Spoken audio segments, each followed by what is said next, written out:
मुंबईच्या गोरेगावमधील संतोषनगर परिसरात स्थानिक मंदिराच्या शोभायात्रेवर हल्ला करणाऱ्या 11 आरोपींना दिंडोशी पोलिसांनी अटक केली।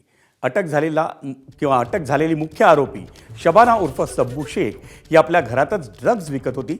ड्रग्ज विकणाऱ्या या आरोपीला पोलिसांनी काल अटक केली। या आरोपीनं ड्रग्ज विकून संतोषनगर परिसरात मोठं अनधिकृत साम्राज्य उभं केलं होतं। त्यामुळे बजरंग दलाच्या कार्यकर्त्यांनी आरोपीच्या घरावर तोडक कारवाईची मागणी केली होती। पोलीस प्रशासनानं बजरंग दलाची ती विनंती मान्य करून मुख्य आरोपी शबानाच्या घरावर आज तोडक कारवाई केली। जी आमची मागणी होती ते आज पूर्ण होणार आहे।